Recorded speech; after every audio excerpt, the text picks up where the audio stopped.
नमस्कार मंडळी, आपलं स्वागत आहे व्ही स्पीक्स या माझ्या यूट्यूब चॅनलवर. हा फक्त एक चॅनल नाही, ही आहे अनुभवाची, वेगाची, श्रद्धेची, प्रवासाची आणि विचारांची एक ताकदवान सुरुवात. आणि सुरुवात ही साधी नाही. ओडिसातील पवित्र भूमीवर असलेल्या जगन्नाथ मंदिरापासून कोल्हापूरची करवीर निवासिनी महालक्ष्मी मंदिरापर्यंत. होय, हा संपूर्ण प्रवास मी फक्त 17 तासात पूर्ण केला. हा प्रवास फक्त वेगाचा नव्हता, तो होता श्रद्धेचा, जिद्दीचा आणि शिस्तीचा आणि आत्मविश्वासाचा. या व्हिडिओमध्ये तुम्हाला पाहायला मिळेल मी कोणता रूट घेतला, रस्त्याची परिस्थिती कशी होती, मध्ये घेतलेले फ्युएल आणि फूड स्टॉप्स, आलेले आव्हाने आणि सलग 17 तास ड्राईव्ह करण्यामागची मानसिक तयारी. जर तुम्हाला ही मर्यादा ओलांडायची असेल, श्रद्धा आणि सामर्थ्य दोन्ही जपायचे असेल, तर हा चॅनल तुमच्यासाठी आहे. हे आहे व्ही स्पीक्स. चला उद्देशाने ड्राईव्ह करूया आणि ताकदीने बोलूया.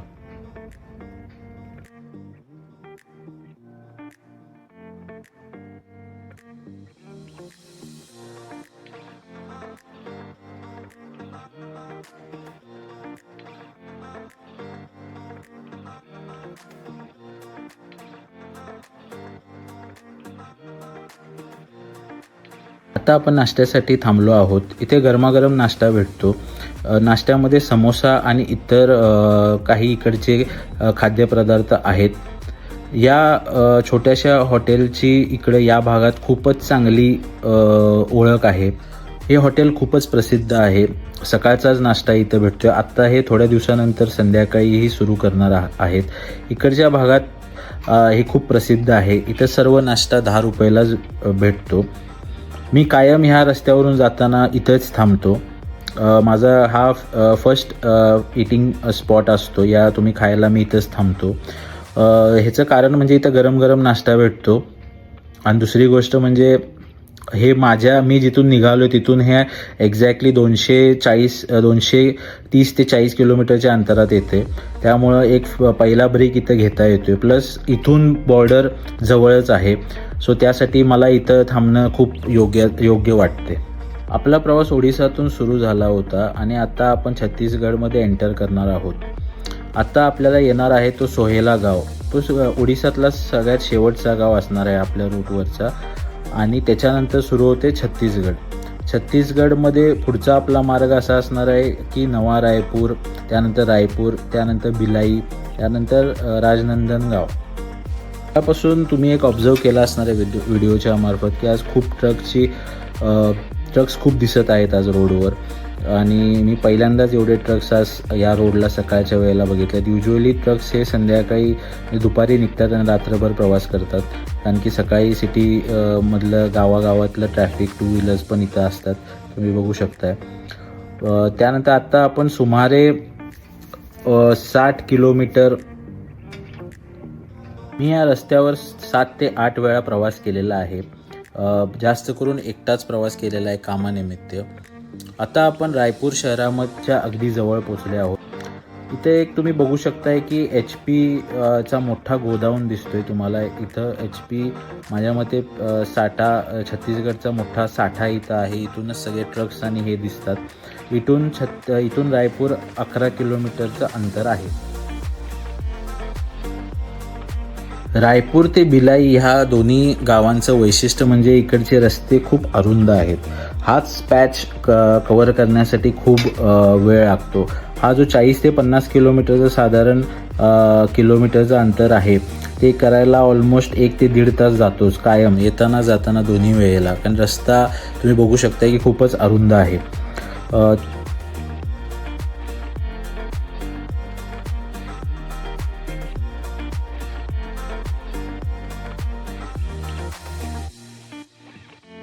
क्रॉस केल्यावर आता आपल्याला पुढचं गाव लागणार आहे ते राजनंदनगाव. या गावानंतर महाराष्ट्राची बॉर्डर सुरू होते.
आपण आता राजनंदनगावला पोचलो आहोत. छत्तीसगडला ह्या रूटवरचा सगळ्यात महत्त्वाचा गाव म्हणता येईल, कारण की इथं खूपशा गोष्टी आहेत.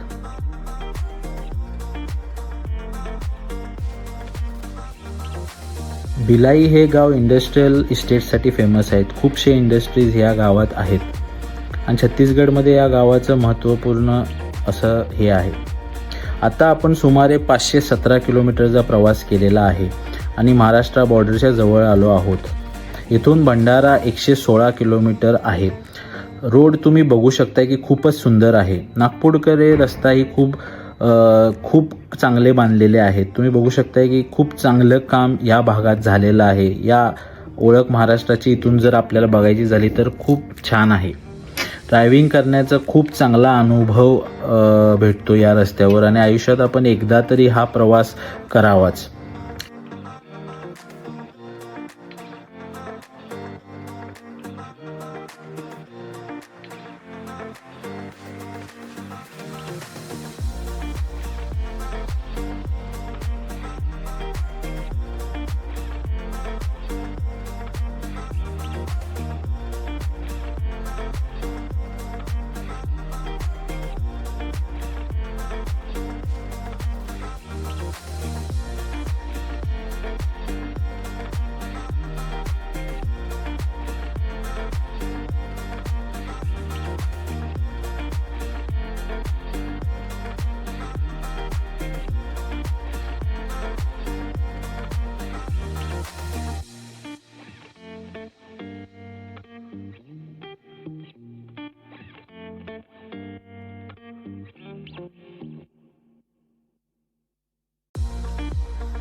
आता भंडारा फक्त 88 किलोमीटर राहिला आहे.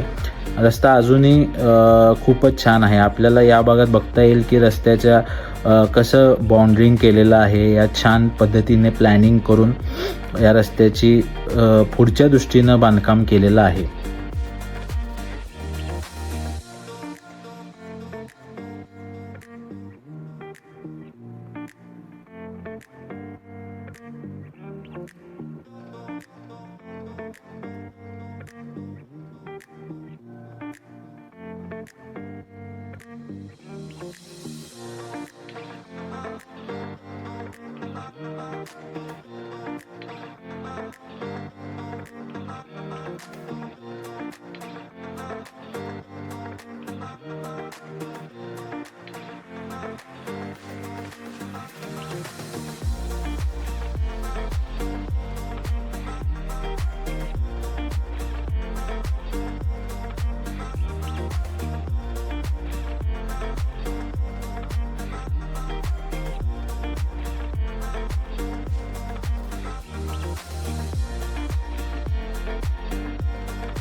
आता आपण भंडाऱ्याला पोचलो आहोत.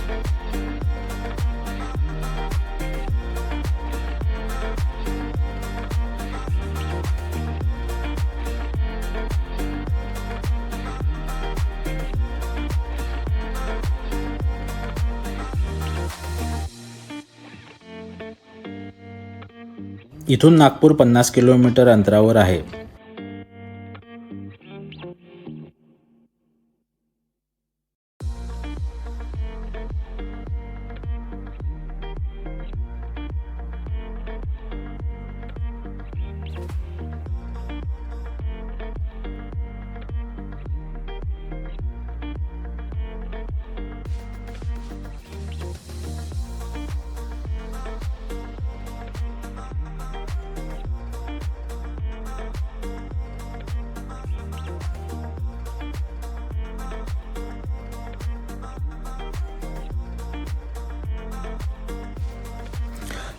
नागपूरमध्ये मेट्रोचं काम खूप मोठ्या प्रमाणात सुरू आहे. नागपूरच्या बाहेर 15 किलोमीटरपर्यंत रिंग रोडच्या पुढे 10 किलोमीटर हे मेट्रोचं काम सुरू आहे आणि खूप मोठ्या प्रमाणात सुरू आहे. ह्याच्यामुळे डेलीचं जे ट्रॅफिक आहे ते खूप प्रमाणात कमी होईल असं वाटते.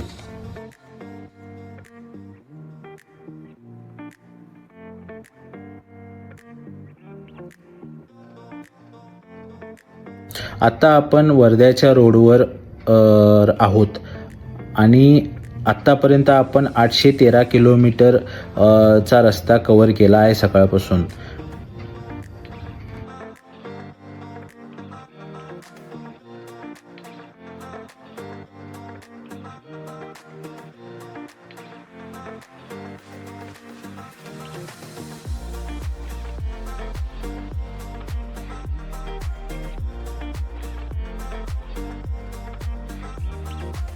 आपण वर्ध्याला आता 3:52 पोचलो आहोत.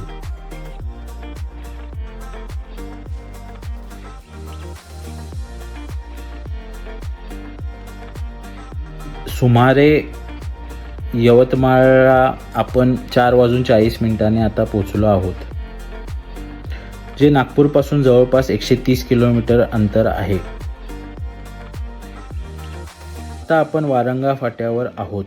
इथून अकोला सुमारे 160 किलोमीटर ते 175 किलोमीटरचं अंतर आहे. पुढे प्रवास करत आपण आता संध्याकाळी 6:30 वाजता नांदेडला पोचलो आहोत आणि आत्तापर्यंत एकूण 1036 किलोमीटरचा प्रवास आपला झालेला आहे.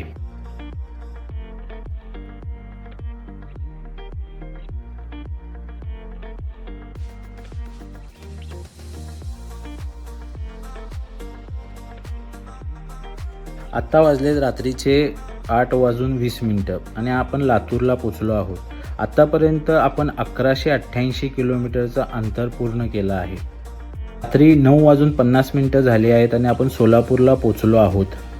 इथून पुढे कोल्हापूरच्या दिशेने आपण निघालो आहोत.